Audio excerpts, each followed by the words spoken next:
ৰিয়ান পৰাগৰ পাছতে আৰু এজন খেলুৱৈয়ে স্থান লাভ কৰিবলৈ সক্ষম হৈছে জাতীয় ক্ৰিকেট দলত। হয় আপোনালোকে ঠিকেই শুনি আছে, এজন খেলুৱৈ আমাৰ অসমৰে হয় আৰু ৰিয়ান পৰাগ, কাবু নছিম আহমেদৰ দৰে ডাঙৰ অসমৰ খেলুৱৈসকলৰ সৈতে একেলগতে খেলিছিল আৰু বৰ্তমান সময়ত তেখেতেও জাতীয় ক্ৰিকেট দলত স্থান পাবলৈ সক্ষম হৈছে। হয় আপোনালোকে ঠিকেই শুনি আছে, কিন্তু আমাৰ ভাৰতীয় ক্ৰিকেট দলত নহয়, বেলেগ এখন দেশৰ হৈ এতিয়া আমাৰ অসমৰ এগৰাকী খেলুৱৈ খেলিবলৈ গৈ আছে আৰু ক'ত কেনেকৈ খেলি আছে সেই বিষয়ে যদি আপোনালোকে সবিশেষ জানিব বিচাৰিছে তেনেহ'লে এই ভিডিঅ'টো বা এই প্ৰতিবেদনটো একেবাৰে প্ৰথমৰ পৰা শেষলৈকে চাই থাকিব পাৰে। কিন্তু তাৰ আগতে জাষ্ট ভিডিঅ'টো এটা লাইক কৰিব, লগতে চেনেলটো ছাবস্ক্ৰাইব কৰি ল'বলৈ নাপাহৰিব এনেকুৱা ধৰণৰ সুন্দৰ খবৰৰ বাবে। আৰু মই এতিয়া আহিছোঁ আজি ভিডিঅ'টোৰ মূল বিষয়টোলৈ বা টপিকটোলৈ। আপোনালোক সকলোকে মই জনাই দিব বিচাৰিছোঁ যে ৰিয়ান পৰাগৰ সৈতে একেলগে আণ্ডাৰ-15, আণ্ডাৰ-13, আণ্ডাৰ-19,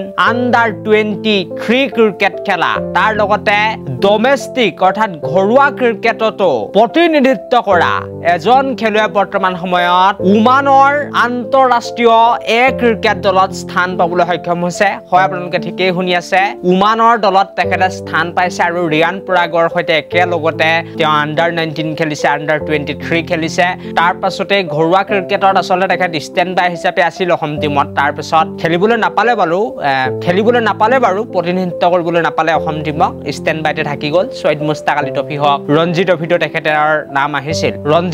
তেখেতৰ নাম আহিছিল, কিন্তু তাৰ পাছতে এতিয়া বৰ্তমান সময়ত যি খবৰ আহিছে যে তেখেতে ওমানৰ ফালৰ পৰা খেলি আছে আৰু ওমানৰ যি টীম আছে ইণ্টাৰনেশ্যনেল, সেই টীমক প্ৰতিনিধিত্ব কৰিছে আৰু খেলুৱৈগৰাকীৰ নাম হৈছে মুজিবুৰ আলী আৰু মুজিবুৰ আলীৰ ঘৰ হৈছে অসমৰ চৰাইদেউ জিলাৰ সোণাৰীত। তেখেতে প্ৰথমতে সোণাৰীৰ পৰাই আৰম্ভ কৰিছিল যিটো ক্ৰিকেটৰ যাত্ৰা। তাৰপিছতে সকলোৱে জানে যে চৰাইদেউত ইমান বেছি ভাল প্ৰশিক্ষণৰ বাবে আচলতে কোনো ধৰণৰ সা সুবিধা নাই। চৰাইদেউত যদি আপোনালোকে যায় তেনেহ'লে ইমান বেছি আপোনালোকে ক্ৰিকেট খেলা ল'ৰা দেখা নাপাব। আৰু চৰাইদেউৰ বিষয়ে মই ভালকৈ জানো, কাৰণ শিৱসাগৰ চৰাইদেউ একেবাৰে লাগিয়ে আছে ওচৰতে, আগতেতো শিৱসাগৰে আছিল সোণাৰীও। গতিকে তাত ইমান বেছি আপোনালোকে ক্ৰিকেট খেলা ল'ৰা নাপাব। যিসকলে খেলে তেওঁলোকে অকণমান বাহিৰতে গৈ খেলেগৈ, তেওঁলোকে হয়তো গুৱাহাটী যাবলগীয়া হয়। আৰু মুজিবুৰ আলীয়ে আচলতে গুৱাহাটীত গৈ প্ৰশিক্ষণ কৰিছিল। তাৰপাছতে যেতিয়া খেলি আছিল অৱশেষত তেখেতে হাৰ মানিলে বুলি ক'ব লাগিব। অসম টীমত ষ্টেণ্ড বাই হিচাপে 3 বছৰ 4 বছৰ থাকিলে, তাৰপৰা নাম নাহিলে। তাৰপিছতে